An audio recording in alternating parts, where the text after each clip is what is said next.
During World War I, Russian officers who were defeated in battle during the day could only drown their sorrows in alcohol at night. A life-threatening death game became the best form of entertainment. As this thrilling and exciting game gradually gained popularity, it eventually earned the name Russian roulette. In the not-too-distant future, this game evolved to a higher level, but the fate of the loser still inevitably ends in death. In Moscow, in the year 2072, the 75th Assassin game is held as scheduled. After dozens of updates and iterations, the game has now become more advanced, yet its rules remain unchanged. It remains enduringly popular and eagerly anticipated. Some say the Assassin game awakens the deepest fears within people, but what story would unfold if someone truly felt no fear? At the top of a tower made of corpses, 11 participants arrive as scheduled. Small drones mark each person and assign their identities. Among them are 2 assassins, while the remaining 9 are civilians. The assassins need to eliminate a civilian each night, while the civilians must identify the assassins hidden among them. Once either all the assassins or all the civilians are out, the winners will equally share a prize of 11 rubles. It's hard to imagine what reasons would drive this group of people to have the courage to face unknown death. Number 1 speaks first. He is an 85-year-old billionaire whose youthful appearance is thanks to beauty technology, and he amassed his fortune entirely at the gambling table. Speaking of gambling, what game could it be? Be more thrilling than now? Number 2 is the complete opposite. Successful in his career and with a harmonious family, he should have been happily content, but he was diagnosed with a terminal illness and has only 3 months to live. He fears leaving nothing for his family after his death, so he has a compelling reason to win. As for numbers 3 and 4, they are not here for the prize money. As wildcard entrants sent from prison, their reward for victory is the priceless gift of freedom. Number 5 appears somewhat rigid. As a soldier, he holds lofty beliefs and firmly claims that he will not speak.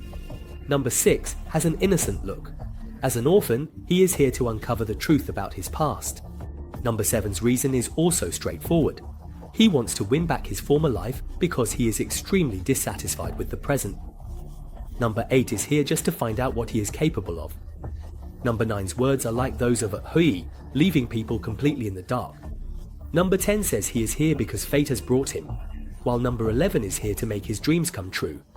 After everyone has introduced themselves, the game officially begins with a 10-minute countdown. The contestants need to vote out a killer based on the above content. All the contestants' friends and family are extremely nervous in front of the screen. This obviously blind round will directly determine a person's life or death, and everyone is at a loss. Number 11 speaks first, relying on a woman's intuition. She suspects that the killer is number 8. Upon hearing this, number 10 immediately sides with her and rallies everyone to follow suit. Number 3 raises an objection, saying he has seen number 11 on TV. She was originally a famous dancer, but broke a leg in a car accident. To return to the stage, she can only rely on synthetic artificial muscles, and for a disabled person to afford such an exorbitant cost, she can only participate in this kind of life-risking game. And as for number 10, he is definitely in cahoots with her. Number 3 suggests voting out these 2 colluding individuals first. Number 10 has no choice but to confess that he is a devoted fan of number 11, but this has nothing to do with the game. He sold his house and car to support number 11, yet it couldn't win number 11's genuine affection. On the contrary, this devotion is merely a burden for him. Number 3 is not in the mood to listen to their love and hate drama, only asking who to vote out first. Number 2 is the first to raise a hand to vote, and numbers 11, 13, 5 and 7 immediately follow suit, despite number 10 repeatedly urging everyone to reconsider, even going so far as to claim that he himself is the killer. Did number 9 still raise his right hand? With more than half the votes, number 11 is out. Unfortunately, he was just a civilian. The high-tech chair lifted him high up into the special material black sphere at the top. He fainted under the red gaze and woke up under the influence of the electric god. Since childhood, he had always been afraid of thunder. The intense current surged and exploded through the forest, driving him to the cliff by the sea. Even when he mustered the courage to leap up, he was still caught by the lightning behind him. Countless viewers watched on their screens as number 11 died from his most feared illusion. In reality, he also eventually vanished into thin air. With no time to mourn for him, the first night fell, and only the killers could open their eyes to choose which civilian would be executed. The rest slept peacefully in their chairs, only to wake up and learn of number 3's death. Yet before leaving, he he still uttered harsh words, completely unaware of the situation he was about to face. 2 weeks before the show began, everyone participated in a psychological evaluation aimed at uncovering their deepest fears. Number 3 was indifferent. He was alone with nothing to lose, fearing not even death, only that his death would be insignificant. In the vision, Number 3 found himself in the center of a massive arena with thousands of spectators. 2 opponents appeared out of nowhere, armed and advancing towards him. In an instant, he was knocked to the ground, yet he showed no fear, facing their attacks head-on. His fellow inmates continuously cheered him on, and as if sensing their support, he launched a counterattack despite his severe injuries, using everything buried in the sand as a weapon. He quickly took down one opponent, and the remaining one was even less of a match for him. Just as the first opponent vanished, he astonishingly revived again, but Number 3 fought with increasing vigor. Even though the 2 opponents alternated in reviving, he continued to defeat them repeatedly. Covered in wounds, he earned the cheers and respect of everyone, but unexpectedly, he stumbled and fell to his death. This was the most disgraceful way for him to die. It seemed that the fate of every player who was eliminated was already predetermined as the game continued.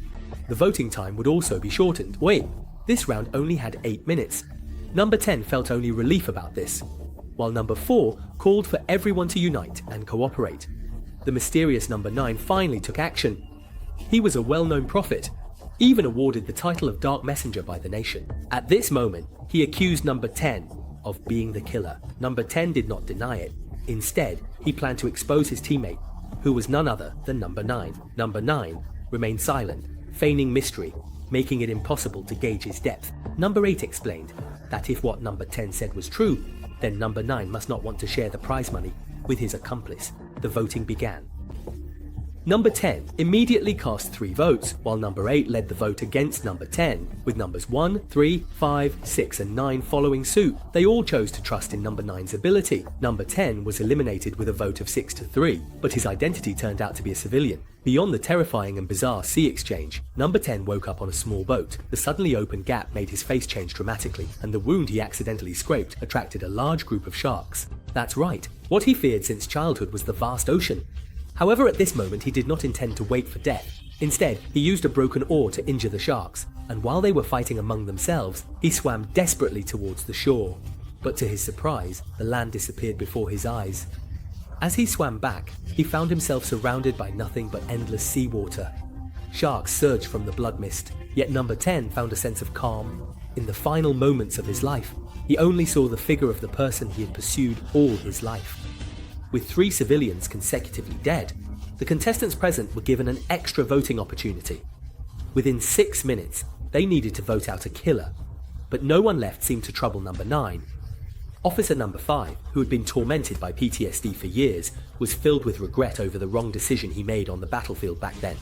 He directly pointed the finger at Number 4, who was burdened with 2 lives. Number 4, who had just reached adulthood, could only weakly defend himself. Back then, he and his friends were leaving a party to go elsewhere, but the friend who was driving crashed into a wall due to being drunk, resulting in the loss of 2 girls' lives in the accident. However, afterward, he was mistakenly identified by a passerby as the driver, and was wrongfully imprisoned. He was most afraid of dying in prison, so he hurriedly sought the help of Number 7 to speak on his behalf. Number 7 argued that they had never met, but was still willing to help redirect the blame towards Number 5. The 2 immediately started arguing. From gender issues to national loyalty, seeing that the argument was going nowhere, they immediately became adversaries. Number 124 cast their vote for Number 5, bringing the score to 4-1. Enraged, Number 5 started cursing outright. His words were full of insults towards everyone present, including the players who had already died. Thus, with Number 9 closing their eyes and following the majority vote, Number 5's identity was also revealed. Unfortunately, he was not the killer either. In the dragon-like black sphere, Number 5 faced his judgment, the battle that had troubled him for decades. The scene played out before his eyes once more, and he repeated the mistakes of the past. The entire team was annihilated in the enemy's ambush, but this time, he did not run away. Instead, he bravely charged onto the battlefield alone, firing the last bullets he had before dying. Perhaps he had already died on the battlefield decades ago. Now he is just a walking corpse. The game continues as night falls, and once again after dawn, Number 7 dies at the hands of an assassin. He finally feels relieved. He once had everything, but ultimately succumbed to alcoholism, leading to the breakup of his family. He was the eyewitness who identified the car accident involving number 4, simply because a large sum of money came from another boy's family. This is what made him go against his conscience. He sent number 4 to prison, even though he heard him personally admit the truth. Number 4 was still willing to believe that he had his own reasons, and ultimately chose to forgive. After expressing sincere apologies, number 7 woke up on the plane, with the crimson tornado stretching across the sky in the distance being his inevitable fate. The top of the cabin was torn open by the hurricane, and passengers around him fell one after another into the deep void. Amidst immense fear, number 7 vanished into the heavens along with the disintegrating plane. At this point, only 6 players remained in the game, and 2 of the killers were still at large. The voting time was shortened to 4 minutes, and number 9 took the lead in speaking. Number 9 suggested voting for number 4, but number 6 was the first to oppose. Everything that just happened was enough to prove number 4's innocence, yet number 9 said something incomprehensible to him. Don't be afraid of those you are familiar with. Fear the unknown. When the time comes, just jump down. The exit is in the equilateral triangle. Number 6 just wanted this to go to hell quickly. From start to finish, every piece of information he provided was correct. Number 8 explained number 9's meaning.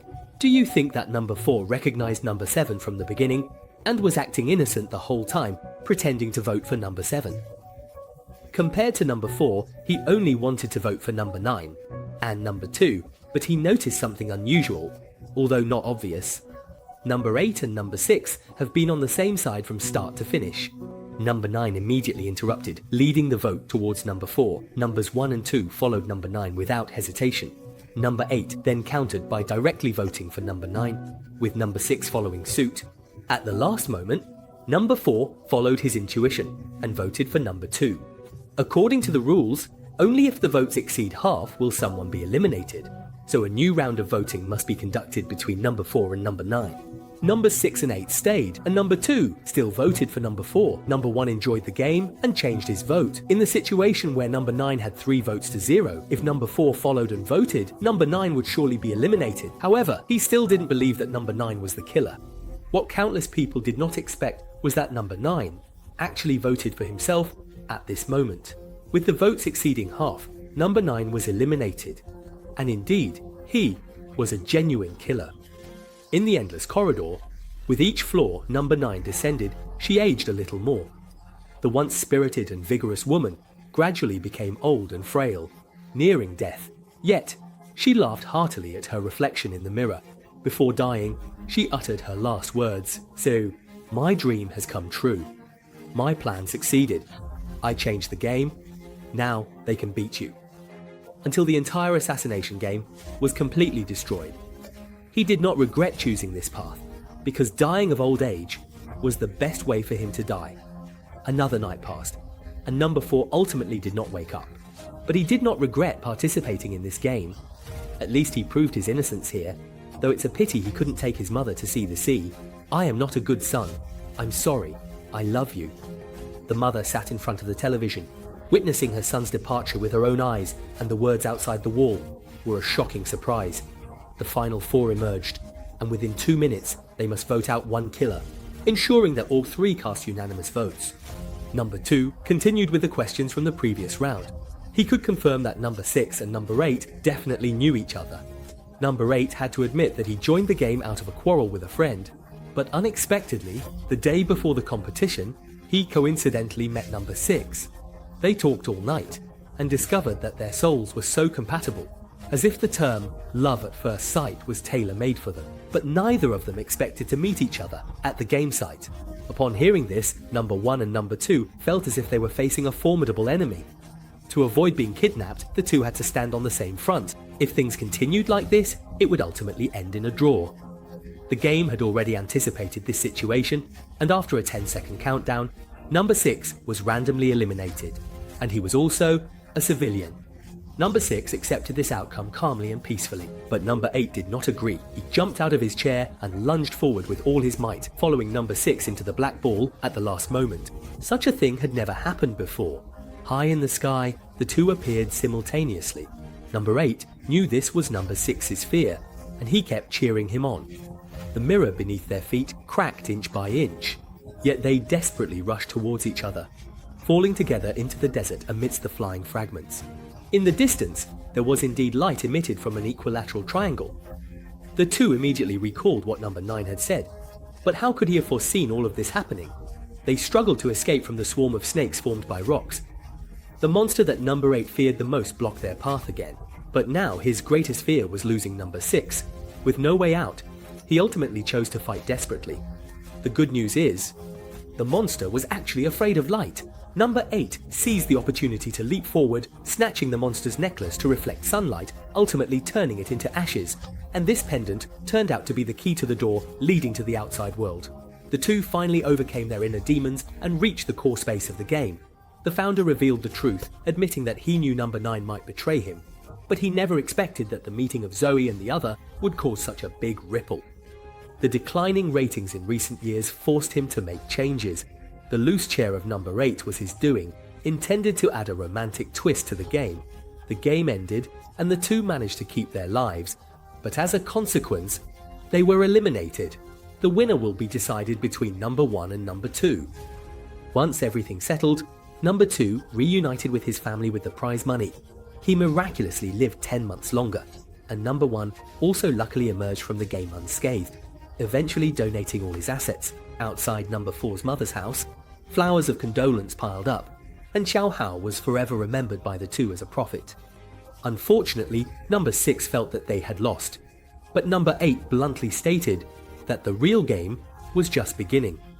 When night falls, the city will sleep, and those who remain awake will become killers.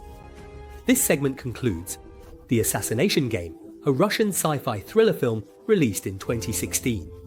At first glance, the film might seem like a game of Werewolf with low intelligence.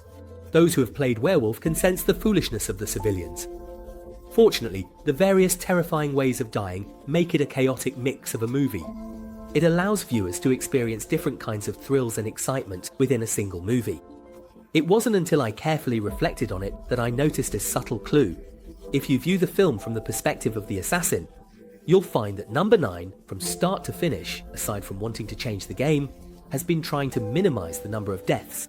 The ending also reveals to everyone that the other assassin is actually number 8.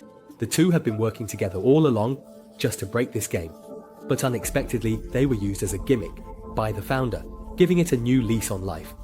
As for number 2, who won the prize money, they voluntarily took on the identity of the assassin, leaving a group of spectators in the dark. If strategy is important, was the encounter between numbers 1, 8 and 6 also intentional? I'll leave this point for you guys to discuss. Alright, today's journey ends here. Asso is going to develop new routes for everyone. See you at our next destination. So,